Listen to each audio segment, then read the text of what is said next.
أعوذ بالله من الشيطان الرجيم నేను శపించబడిన బహిష్కరించబడిన శైతాన్ నుండి రక్షణ పొందటానికి అల్లాహ్ శరణు వేడు. بسم الله الرحمن الرحيم అనంత కరుణామయుడు అపార కరుణా ప్రదాత అయిన అల్లాహ్ పేరుతో.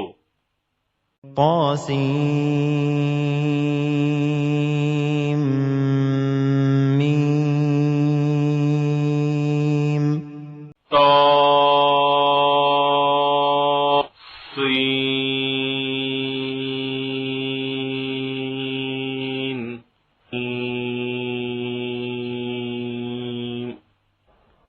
تلك آيات الكتاب المبين ఇవి స్పష్టమైన గ్రంథ సూచనలు, ఆయతులు. لعلك باخع نفسك ألا يكونوا مؤمنين ఓ ముహమ్మద్, వారు విశ్వసించలేదనే బాధతో బహుశా నీవు నీ ప్రాణాలే కోల్పోతావేమో.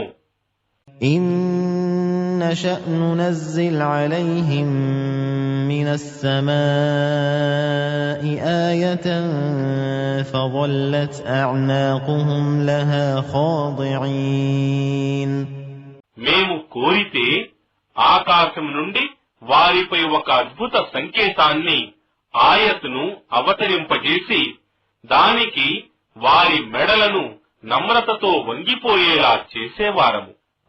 وما يأتيهم من ذكر من الرحمن محدث إلا كانوا عنه معرضين మరియు వారి వద్దకు అనంత కరుణామయుని వద్ద నుండి క్రొత్త సందేశం వచ్చినప్పుడల్లా వారు దాని నుండి విముఖులు కాకుండా ఉండలేదు.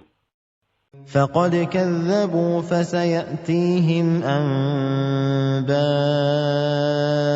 ما كانوا به يستهزئون వాస్తవానికి ఇప్పుడు వారు తిరస్కరించారు, కాని త్వరలోనే వారు ఎగతాళి చేస్తూ వచ్చిన దాని యథార్థమేమిటో వారికి తెలిసిపోతుంది.